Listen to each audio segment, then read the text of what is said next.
Maraming salamat, Secretary, for Hi, joining Richard. us. Thank you. Na-outscoop pala ako nila Ronald Diamas doon sa 4 alas. You were too busy abroad. I know. It's like I'm a man on the move, pero marami tayong pag-usapan. But definitely, you're also the man of the hour in many ways, Secretary. I'm sure you're a very busy man. Pag-usapan natin mamaya, how are you keeping the healthy lifestyle? I asked that even no less than, Primes and Mati here back in the day. He's still alive, di ba? He's 90. Is he 100? Yeah. Is he 100? Even with Kissinger, just a few months before he passed on, we also had some sort of meeting with him and all of that. So He was still sharp until the end. He though. was sharp. Like, He was sharp. Basically, he'd throw a question, tapos parang pito kayong mga experts, and Yeah. isi-synthesize niya parang Socrates. I know, Philo ka eh. Yeah. He was the Socrates, and Okay. they were like the little Iba guys in talaga the yun. academia. Galing talaga. So, galing talaga. So, lifestyle matters to me kasi you want to keep Yeah. sharp and That's strong. right. That's right. Especially, Secretary, with so many things going on. Kamusta ka naman, Secretary? I mean, on the way here back to Philippines again, we're still updating. What is the situation in Baguio yung nangyari the other week? Because I'm checking my mayor, Magalong, is also Yeah. giving some updates. Kamusta naman? Uh, What is your theory of the case? At least, what are the facts of the case? Sige, facts okay, of the we'll go case. with the facts of the case. Yusek Cabral left early in the morning towards Baguio. At approximately 10 a.m., she stopped by Camp 5 in Cannon Road. 5, not 4. Asked her, or 4 or 5? 4. 4. She asked the driver to stop. She sat on the ledge of the road brake, yung guardrails ng. She sat there, and then the driver had a selfie taken, and she was peering down there. And from what she said, that she has a fear of heights. Apparently, at that time, on her own, she was already contemplating. Oh, wow. A policeman arrived, told them that you're not allowed to park there, so they left. She went up to the Ion Hotel. She ate lunch with the drivers, went alone to the room, stayed for an hour, went back down to the driver and said, let's go down. Went back to Camp 4, asked the driver to drop you off here. The driver said, mauna ka na, magkita na lang tayo mamaya. Those were parang her last words to the driver. Driver put gasoline 2 kilometers away. When on his way back, he didn't see her anymore. So he assumed that she had hitched a ride going back to the hotel, because that area where she stopped is where all the rock netting projects were took place. Upon reaching the hotel room, he didn't see her. They searched around the other restaurants to see her. No, she wasn't answering the cell phone. They alerted the police. They went to the site. Search and rescue teams went down at approximately 8 o'clock p.m. They found her. Approximately 12 midnight, they brought her up to the hospital already. And the Pero ang sinabi niya doon sa isang interview, parang basag yung back of the head. And yeah, the problem was that our chief of police of Tuba bungled the investigation. He treated it as an ordinary suicide and therefore turned over all the cell phones, all her personal effects. In a situation like that, you have to seal the area, take forensic photographs from where she last stood up to where she landed, and they didn't do that. They didn't take any marks. But, so we doubled down on the investigation. An autopsy was first refused by the family, but first they refused. They refused, but under the rules of the PNP, if the death is suspicious, then the PNP has the right to demand an autopsy.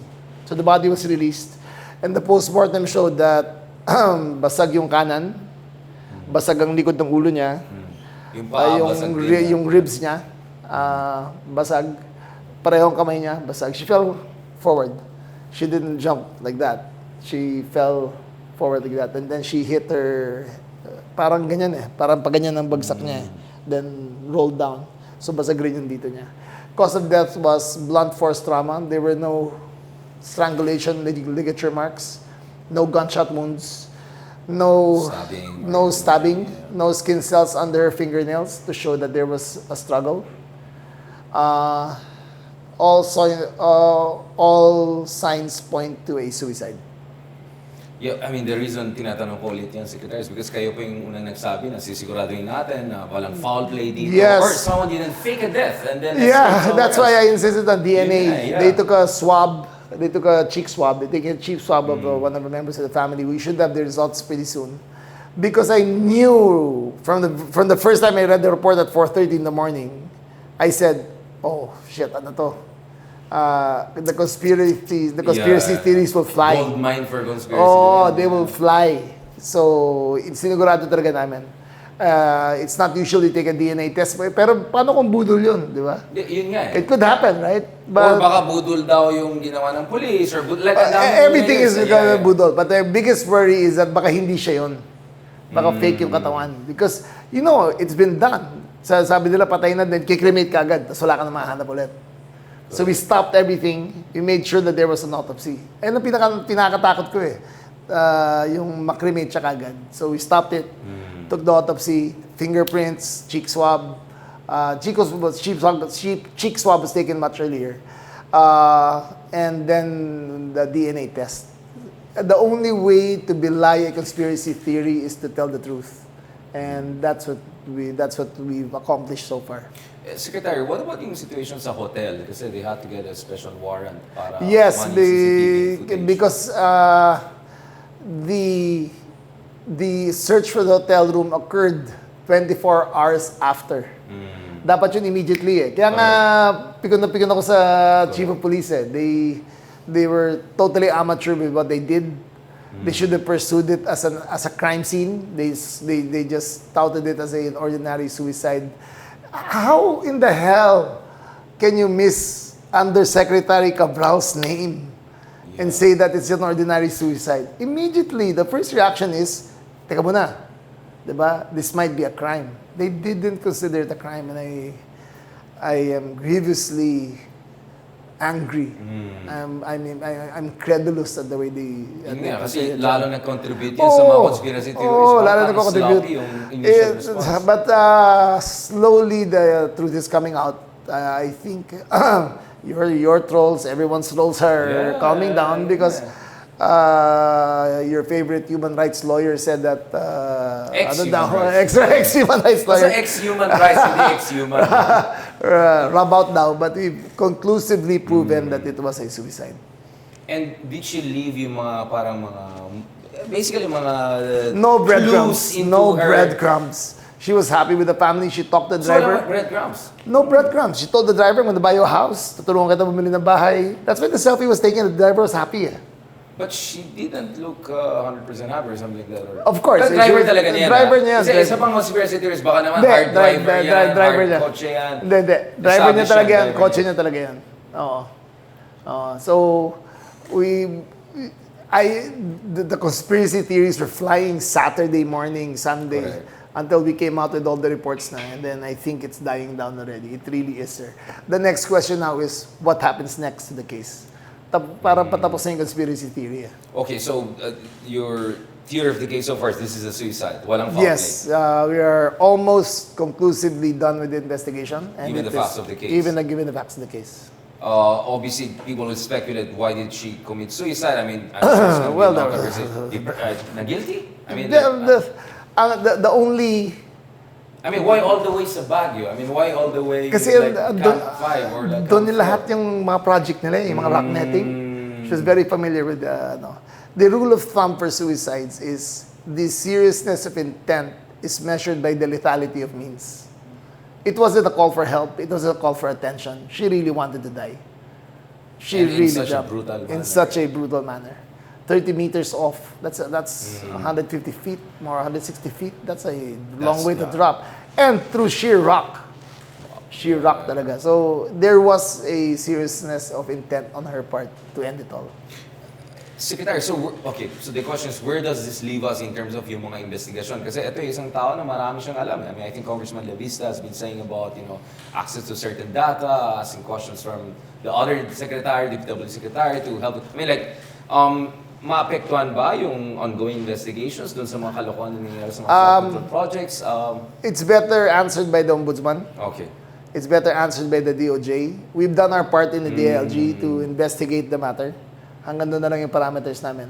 I'm sure the Ombudsman will come out with a statement soon. The DOJ has come out with a statement already that the investigation, her death will not hamper the investigation of her wrongdoing.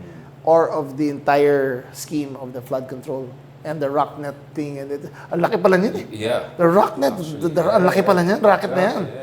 Yan. So, it will not stop. Inabot namin yung Cannon Road eh. Pag umuwi kang Baguio, I mean, like, it's pretty... Diba? Secretary, going back to this, well, thanks. I mean, obviously, there are other secretaries or the Yeah. Ombudsman Office. And the Ombudsman is the best place, Yeah. the best person to answer this. For that. Thank you for that. But Secretary, balikan natin yan kasi hindi pa tapos ang taon, and in fact, just a few weeks ago, while I was still back in Oxford, friends were saying, you come over, nakakagulo na sa Pilipinas, whatever. Some people are worried that, I mean, honestly, Secretary, how close we were to some sort of a total political crisis, because you sent huge number of forces. I mean, yung kapulisan natin. And I was accused of being overkill. But no such thing as overkill. It's only underprepared. We were never in any point worry of having a change of government. Never. It has never entered their mind. Not even in September, nung ang daming tao lumabas, hundreds of thousands. Never entered their mind that it would happen. But what we were worried about was the anarchy that they would portray the country going through. Right. And that's what we were worried about. If we let them through and we engaged them head to head, that would have given us pictures of Nepal, of Indonesia. So purposely, we did not use tear gas. We didn't use lethal means. All we had were the truncheons, yung mga artists, and that's as far, and the shields, and that's as far as we went. And that only happened in September. But the rest, we kept the barriers there. We kept them close. And we were criticized, but I would rather err in the side of caution. Magalit na kayo sa akin, pero hindi magkakagulo dito. Di ba? Pero may kinalaman din yan dun sa gulo sa Mendiola nangyari noong September. Kasi Yes, because more policemen got hurt than protesters eh.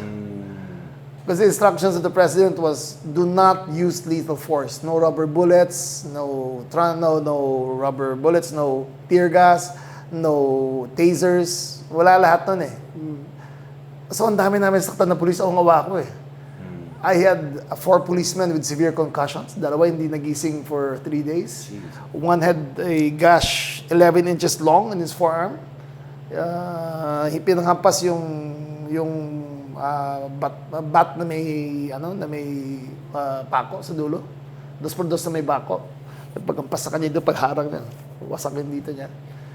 Awang-awa ko sa mga pulis nun, tiyatapunan sila ng timba ng tubig galing sa kanal. Yeah. Pero hindi kami makalaban eh. And I thought that would never happen again. So we kept the distance already, we kept the barriers there. So, Ano ang suspicion natin? Kasi may kausap ako ng mga galing sa Nepal, no? And sabi nila may mga bayad daw na gangsters para makakagulo to push for a certain agenda. Hina-hijack daw yung mga legitimate anti-corruption. Nangyari sa Nepal in the worst way same possible. happened here September. There were, from what we gathered doon sa 72 na kinulong namin, the rest, the 196 ang nahuli. But the rest are minors. So sa 72 they were charged. They said they were paid, but they don't know who paid them. Parang yung mga leader lang nila. They were paid a certain amount, 2,000 to 3,000 each, to wreak havoc on that area. And create images. Kasi I was Yes. actually disappointed. I was interviewed internationally by media. Sabi ko, bakit yun ang binibigyan ng pansin? That was a very small event compared to the big event na That's peaceful. right. That's right. Sa ESA, which I witnessed myself personally. Well, if it bleeds, it leads. Doon sila pupunta. Yeah. Diba? But it was disappointing. They even there was looting. Someone was killed in a pawn shop kasi the pawn shop owner defended his store and stabbed someone. So it wasn't the police. Someone, I think, claimed that he was shot, but it looks like there was mayhem going on there. They were stealing and someone shot them. So shots were fired. But it was the police, if you look at all the videos, had no guns except for the special forces. But the special forces, the SWAT that we deployed, had long firearms. Correct. Had that been deployed, wasak ang katawan yan. Correct. Diba? No one had pistols with them. Secretary, wala ba tayong lead sa mga potential conspirators? I mean, a couple of names came up a few months Yes, ago. but nothing conclusive. And you don't want to come off like, you're weaponizing this to crack down on dissent or freedom of speech. Ako, Richard, nasa gitna ako ng Mendiola noon. I was on top of the fire truck, pinagbumura ako ng tao. Diba? Talagang lahat na minura ako. Pero in my mind and in my heart, you can curse at me all you want, and I will protect your right to do so. just as long as you don't cause anarchy. I can see Voltaire, the philosopher in you is coming out. Right? I may disagree with you. It's a UP thing. It's a UP thing. It's a UP philo. It's a UP philo thing. And I will even protect your right. I heard the most vilest comments against me. I did not mind as long as there was no anarchy. Is this also from your principal? I mean, is no. there a clear instruction from the I president? was a violent kid.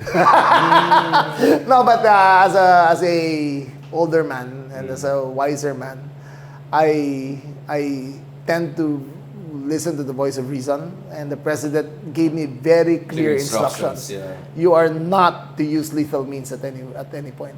So hanggang doon lang kami. Which is reassuring, but also yun nga, sabi niyo nga, concern din natin dito is yung mga headlines. I mean, papunta na tayo sa ASEAN chairmanship of the Philippines. That's Maybe right. to talk about what are the preparations we're making to make sure na we reassure the international community that this is a safe country to visit, safe country to invest in. Sa pagkaalam ko, both President Donald Trump and Paramount leader Xi Jinping may be considering visiting the Philippines next year. That's going to be a lot of logistical and security challenges on your shoulder, right? There is. Give you the raw numbers first. Crimes against property and crimes against persons are down. For the last year that I've been monitoring it, because I've been doing it for 14 months. Yes. They've been down significantly. Availability of drugs has gone down. The price of drugs have gone up. Since limitado yung supply. Yes, we went on supply interdiction. The usual supply of the Philippines is 16 tons pure. Then it's cut up. In this 1 year alone, we've managed to interdict 6 tons. So the price of shabu went from 3,800 per gram last year to 6,800 pesos per gram. Almost double, yeah. More than almost double. Yeah. It's actually the same price as cocaine. Believe it or not. So the supply I thought that's poor man's Yeah. cocaine. Kapresyo niya yung Yeah, rich but man's. it lasts longer. Kaya mas strip nila. Pero it goes to show that consumption side interdiction does not work. So supply side interdiction. It's really the supply side which works better.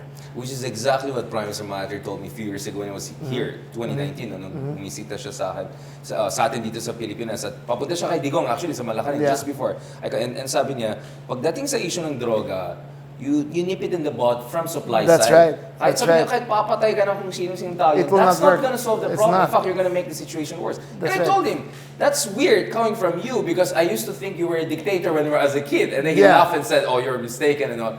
So you have world leaders telling you supply side interdiction, Supply side. hindi demand side. If you go for the demand side, especially what happened here, was that they gamed the system. When it was explained how the money from PCSO, Garma gave it to Leonardo, who passed it down to the policeman. And there was an accomplishment report. Yung metrics mo, nilalaro nila yung metrics. No, Kota-kota they lang. game it. They game it. So kahit sino na lang kukunin nila. Kukuha sila like Kian. But Kian had nothing to do with it. Pero para may quotes, para may pang, lagay na siya butabi niya. We monitored 64 deaths, one gun. Diba? It's obvious. It's obviously EJK. And it did not stop the drug problem. It gave the illusion that it stopped the drug problem, but it did not. It did not.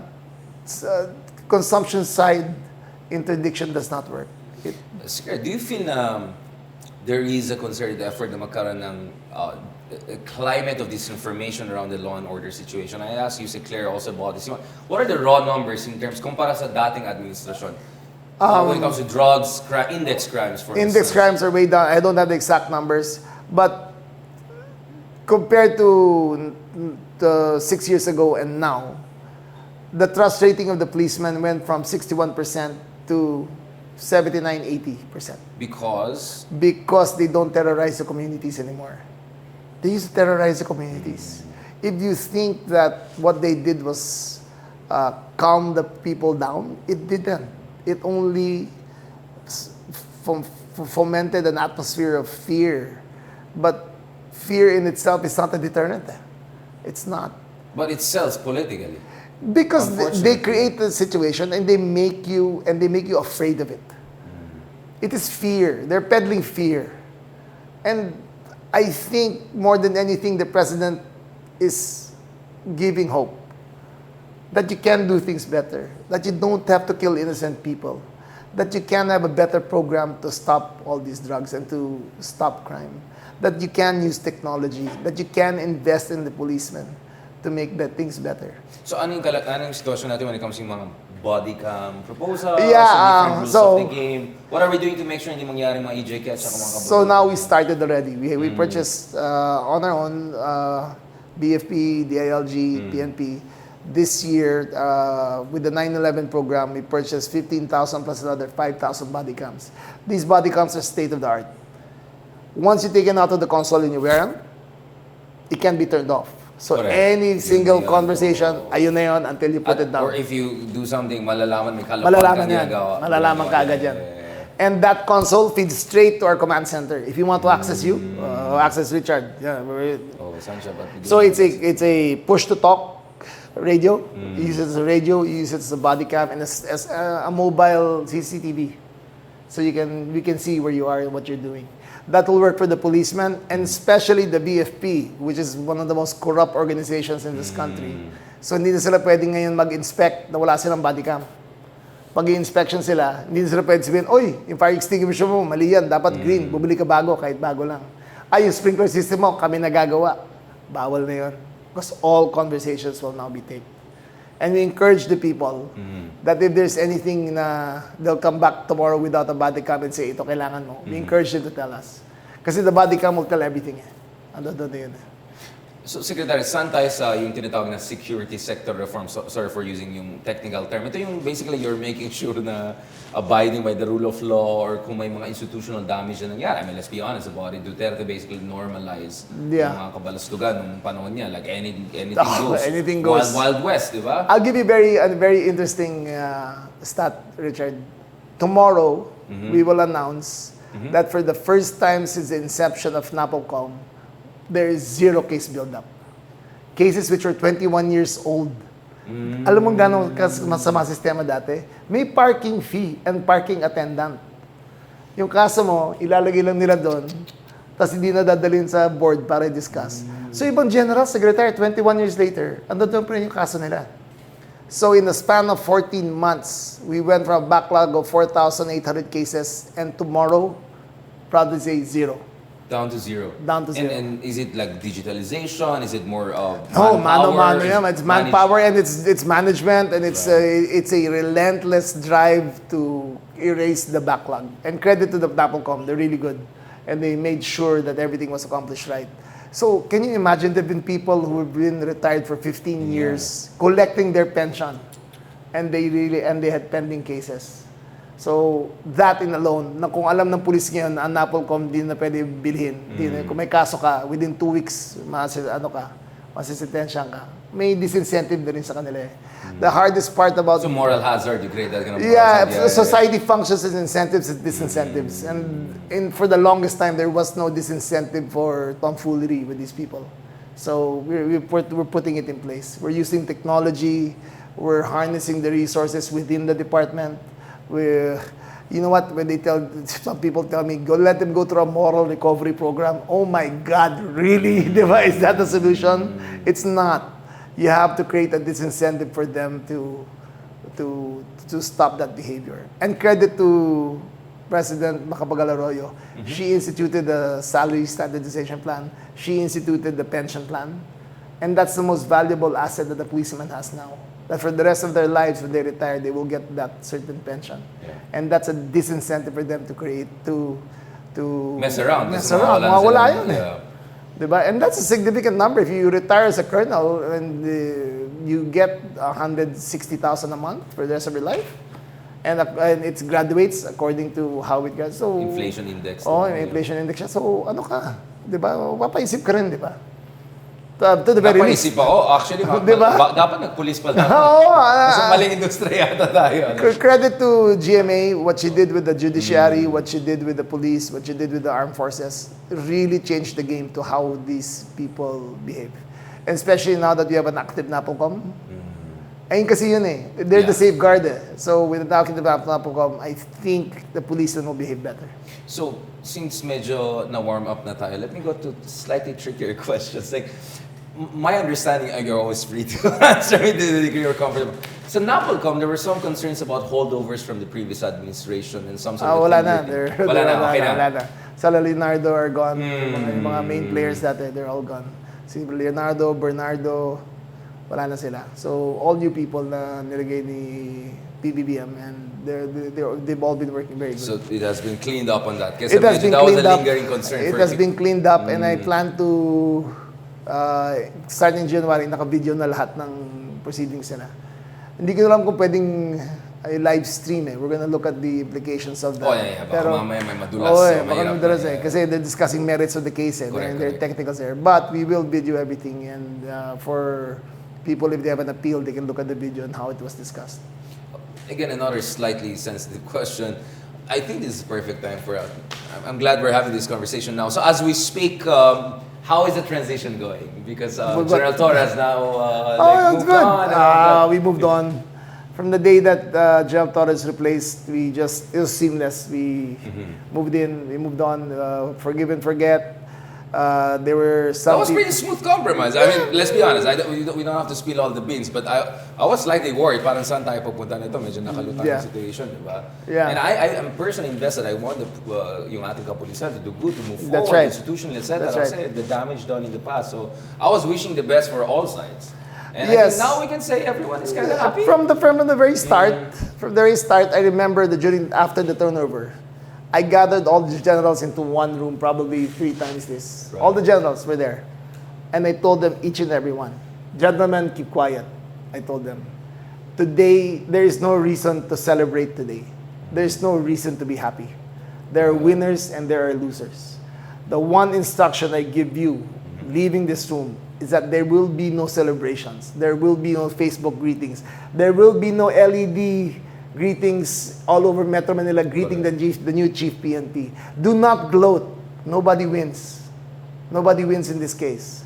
Let's go on with their jobs and let's do better for the people. Because you're in the same team. I mean, Yes, at the end of the day, you're in the same because team. what Exactly. happens normally is congratulations. And if you do that and you post on Facebook, then the other side feels aggrieved, then you're gonna have the animosity in the bottom. Or worse, there are other people who are invested in mocking a certain That's side right. who don't want the best for the That's country right. and for the institution. So I said, stop it. Yeah. No more celebrations. Do not greet. Do not celebrate. The classes, I told them, the classes, class 92, do not have a party. Keep it sober. Just keep on working. Secretary, what about DLG ka eh? So, dami mo hawak. One of the crazy things happening over the past year is that you have people randomly talking about rebellion, separation of Mindanao, yung mga ganun. Like, this is noise. This is not signal. That's nice. That's nice. The armed forces under Secretary Gubo Teodoro are solid. They're solid. They are solid. They swear allegiance to the Constitution. They swear allegiance to the flag. They swear allegiance to the President. They will protect this country. The PNP the same. You saw it during the last rallies. They just kept quiet. They were there. So credit to them. They're very professional. Right. Credit to the PNP. They were very professional. And credit to the country. We went through a great democratic exercise where no one got hurt, where everybody got to voice their grievance and everybody got to say what is in their hearts. They all did their civic duty, whether in the internet or whether live in EDSA. They all did their civic duty.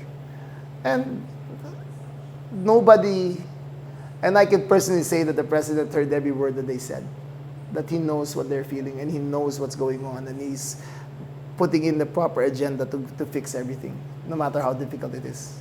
We're going towards the end of this conversation. I'm medyo late. Dumiretso ako dito. I It's know you had a okay. long It's day and all okay. of that. I look forward to more conversation in the future. Yeah. I'm sure marami develops, especially next year as big things happen. We're hoping to also have the Foreign Affairs Secretary on this show, among others. But tanong ko lang, what is the status of the DLG helping with the transition process in Mindanao? I'm talking about the BARM situation. Yeah. To make sure things are not even kill. Kasi mahalaga, parati kasi military, AFP ang pinag-usapan. Yeah. Pero kayo yung mahalaga eh. The LG, Yes. PNP. Iba kasi ang orientation ng military sa civilian peacekeeping. We're going to be heavily invested on the ground. The AFP will be a support system.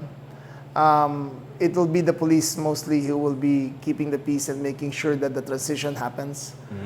Community engagement. I've attended all the Iqbal meetings ba? Yung the IRGP meetings. And I was very surprised that 50 years ago, the forefathers of these people were killing each other. And today they were discussing the infant child mortality rate, literacy rate. They were discussing the framework of the parliament. It was very refreshing to me. I think it'll work. It's a quantum leap. It's a quantum leap. At least the discussion is towards nation building, to say the least. In spite of yung mga delays in the elections and all that, I mean, like, it's an imperfect system. Can you imagine an entire world where the only country who will accede to having a Muslim nation inside a Christian republic? Respecting with a them. different system, I mean, parliamentary system. Yeah, respecting them as a Christian nation. But they are still part of the republic. It's never happened before. And maybe this is a template for the rest of the world on how we do it. And you're optimistic about dun sa direction. I'm always optimistic. By nature, I'm optimistic. I don't delve into cynicism. I don't wallow in pity or self-pity. Diba? I'm always optimistic about the country. This country has good people. We have great people. We just need, as I said, I'm very heavy into sports. And when you watch the national teams play, you watch Manny Pacquiao fight. The Filipinos love the Philippines. They just hate the government. And it's our job. Kasi ang problema, yung mga tao sa gobyerno galing sa atin. We talk about them as if they're aliens. They're not. That's right. They're But one of us, we just need to give them hope that there is a better government ahead. That good governance is possible. You do that, you solve half the country's problems. If you put faith in institutions in this country, you solve half the country's problems. Crime will go down, graft will go down, divisiveness will go down, Mindanao secession movement talk will go down, bar move function perfectly. Just have them have faith in government. That's I think it is the last true measure of our faith as government officials. And Secretary, what about yung sa West Philippine Sea front? Because a lot of communities, LGUs, are front and center, especially din sa Pangasinan, in the northern regions of the country. Ano yung mga plano ng DLG to empower yung mga fishing communities, etc.? It's a whole of nation approach ang kailangan Whole of nation, we're very West active. Philippine And because of that, drugs is down. Okay. Kasi dumadaan din. Kasi dumadaan, doon ang bagsakan eh. Doon ang bagsakan. Ayun ang offshoot ng community involvement. Ayun ang offshoot niya. But we stand firm on what the Philippines has on our sovereign territory. There is no room for compromise. There is room for dialogue, but there is no room for compromise. As the president said, we are Filipinos. We do not back down. And Secretary, don't worry, we're almost done. Obviously, everyone's asking, why are the Remullas doing so good nowadays? Again, lots of conspiracy theories. Yung isa dito. You're making it sound like we never did good. No, I mean, are you favorites of the president? No, we're not. You were always big players in Philippine politics, given No. But people are wondering, all the key positions and all, the Remullas, what's going, is it your optimism? Is this what BBM likes? President BBM likes about you guys? Probably. That's your hunch. And can do spirit. We have a great sense of conclusiveness. We will see that things get done, that we finish the job. We will do it. Hindi kami naatras eh. Basta kahit anong hamon hirapan sa amin, hindi kami atras. Gitna ng Mindiola, tatayo ko doon, pinagbumura ako, pinagbabato ako. Hindi ako atras. Doon ako.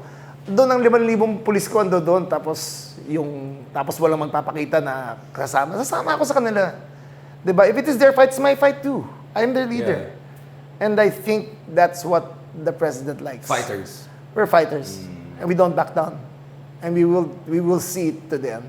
Well, he needs fighters considering all of the people, all the vultures hovering around, diba? And hoping to stop. But we fight for the country. It's not only him that we fight for. We fight for the country. This country needs a certain sense of balance and a certain sense of hope that the inner demons are defeated by the better angels. Yeah. That's the biggest problem that we have. The inner demons of the leaders of this country are always on top of the better angels. And how do you feel about all this discussion about banning political dynasties? Do I'm you feel okay. targeted? Do you feel targeted by It's it? like, no, don't take it personally. It's like a meteorite. It's like a meteor hitting the earth and extinction is upon us. Diba? I'd say, we're gone. Diba? We don't have adhesives on our butt that hindi kami makatayo. Diba? It's okay. If the law says that we're done, we take it. We've done our part. I don't aspire for immortality. I just aspire that I made a better province and hopefully a better country. And last but the most important part, I mean, just over the weekend we saw some former fighter, YouTuber really putting out, actually dalawa sila. Quite embarrassing. I don't know if you're familiar with the Jake Paul. Oh, and yeah, I saw that. Tate, Oh my gosh. that was bad. That was really bad. That was... But the reason I say it was really bad is because I'm watching people like Manny Pacquiao still really competitive. He's got game. He's still got game. He's still got game. Or Cristiano Ronaldo, like he's 40 already. Messi is 38. Exactly. Right? So, which brings me to you. I mean, I remember like in my slightly younger days, like we would always see your graphics mods, yung biceps. And someone would say, see yung over there, laki ng katawan nung gano'n. And I would remember you would have banter with, I know, with Isco or some other people. I found that interesting as someone who does martial arts and like it's like interesting. Like, so how do you keep it going? I mean, what's your advice to people who want to be public servants? It's a very selfish reason. It's not only for Bandi, but we have a very poor family history. Boying got sick at 61. My cousins all died at 62, 63. My father got a stroke at 59. So I said, I want my quality of life to be better, and the only way was to have a very drastic regimen every morning. Wake up at 4, work out at 5 to 7, then go to work. Eat the best I could. I'm not really the best at dieting, but I really follow a Spartan regimen in terms of taking care of myself. And do you suggest this for all people? I do. It keeps my head clear. It keeps my body strong. I don't get sick. I get a cold once every 2 years. So it works for me. It might not work for everyone. I am into self-flagellation when it comes to workout. I will push to my limit, but I only do it for my health, and I want to live at least I want my lifespan to be good. My health span to be good. Yeah. Because I don't want, my father had a stroke at 59 and lived to 81, and for 22 years he was walking with a limp. So I don't want to go there. I want to be of clarity, and I want to live with purpose and, again, clarity in what I do. And it helps. I mean, if you're punching, lalabas din yung stress. That's true. Trolls, you cannot believe how stressful this life is. I had a great life as governor. It was a fantastic life. Everything was predictable. And today... Now it's more fantastic, more fun, now more it's trolls, unpredictable. You pay for predictability. You work for predictability. I was scolded today by the First Lady. She said, you cannot speak for the Ombudsman. O nga, no? Mali ako ron. Mali ako ron. The First Lady. Okay, so I said, yes, ma'am, I got it. And I was wrong, and I admit it. Sometimes it gets the better of me. I am often too verbose. I'm very verbose. And is that the philo training? It's the UP thing, right? We're taught to be critical, and you're taught to explain yourself, and it sometimes gets the better of me. But I apologized. I said I was wrong, and I said I'll do better.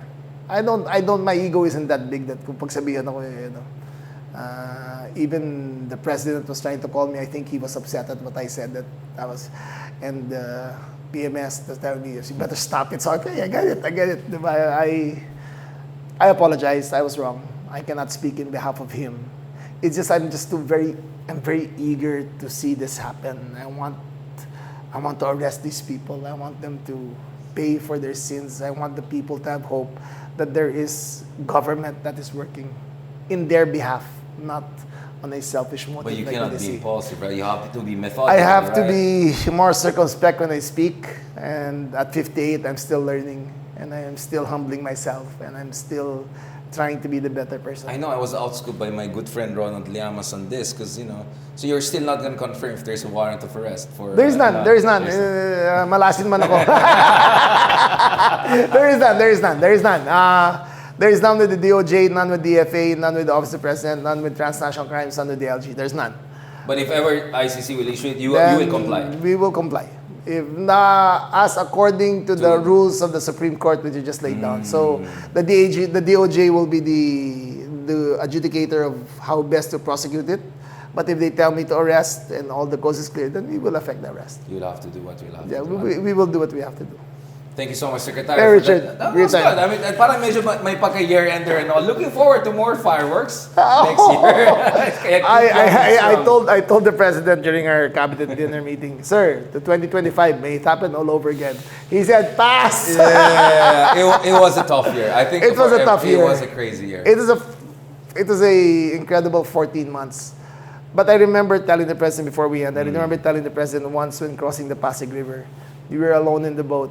And him and I were getting off. And I said, sir, I've been with you for a few months. But every time I enter the palace, it still gives me a thrill. It's still fresh. It's still it excitement it hasn't worn off. And he said, it shouldn't. Because this is the only place where you can do so much for so many at such a short time. And it stuck to my heart. There is a purpose of why we're here. It's to effect change with the people. Wow, that's a quotable quote. Maybe I'll ask BBM himself, President BBM himself, to also give this kind of advice. Yeah. He said that to me, and I'm a acolyte, diba? I serve at his pleasure, and I try to imbibe as much as I can all these life lessons. Thank you so much, Secretary, again for joining this deep Thank you dive very much. episode. Hopefully, we'll have you on all other platforms, Oh, on my yes, TV show, yes. and other places. I know you're very busy and all. No, but I just Anytime. want people to see. I promise, it's gonna be breezy, no scripts, no nothing. Nainggit This nga ako, one-on-one. si Boy lang iniimbita mo, ako hindi.